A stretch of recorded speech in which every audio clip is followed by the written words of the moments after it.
LFM va savoir pourquoi. C'est l'anniversaire du roi Charles III, un personnage qui n'aura plus de secret pour vous dans quelques instants. Charles III est né en 1948 par césarienne après plus de 30 heures de travail de sa maman. Et on sait vraiment tout. Ah oui, j'ai dit pas de secret.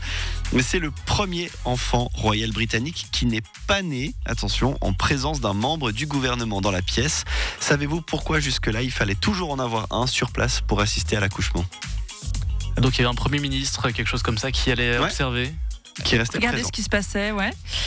Parce que c'était la première fois qu'une reine, je sais pas. Pourquoi est-ce qu'avant, on avait toujours quelqu'un qui était sur place? Pour être sûr que c'était le bon. Exactement. Pour avoir un témoin, s'assurer que l'enfant était bien le descendant de la reine. Charles III, c'est un personnage qui a de nombreuses casquettes et qui règne sur de nombreux pays. Combien de pays au total? Avec tout le Commonwealth, il doit y en avoir une vingtaine au total. Ok. Allez, je vais dire 15. Eh bien, c'est 14. Il faut effectivement partie du Commonwealth. Savez-vous d'ailleurs ce qu'est le Commonwealth? C'est plein de pays là. Ah ouais. On sait. C'est plein de pays. C'est un peu ce que j'ai toujours dit jusqu'hier en me disant mais c'est quoi en fait le Commonwealth? Mais c'est une organisation intergouvernementale. Elle est composée de 56 États qui sont pour la plupart d'anciennes colonies britanniques justement. Mais c'est au milieu du XXe siècle que ce terme est apparu. C'était une période où on était en pleine décolonisation. Alors, on se moque souvent de Charles III parce que c'est l'héritier du trône qui aura vécu le plus longtemps avant d'accéder à sa position actuelle. Combien d'années de vie avant de devenir roi? 73. Ok. 70. C'est 70 parce que sa maman a accédé au trône lorsqu'il avait 3 ans. À ce moment-là, il était l'héritier direct à un très jeune âge, mais il est ensuite resté très longtemps à attendre. Mais ça valait la peine d'attendre puisqu'il aurait une fortune personnelle d'un petit peu plus de 2 milliards de francs suisses. Ah oui. Il y a de quoi voir venir. Et il n'aurait pas payé de taxes sur son monstrueux héritage.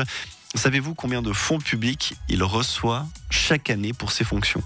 Donc un peu son argent de poche. L'argent de poche, voilà, parce que ça ne prend pas en compte les propriétés et tout ça. Par année. 14 millions de livres sterling. Ok. Moi, je dirais 50 millions. Eh bien, c'est le double, enfin, en livres sterling, un peu moins, c'est un peu moins de 100 millions de francs suisses. Ah oui. Si je ne me trompe pas, on est aux alentours des 80 millions de livres sterling.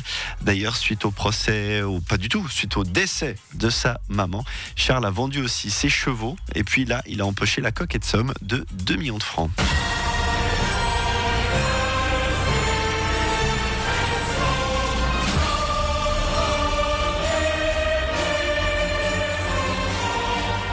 On a Katia qui nous dit sur WhatsApp Charles III, le plus vieil apprenti au monde. C'est un peu ça, hein, ouais.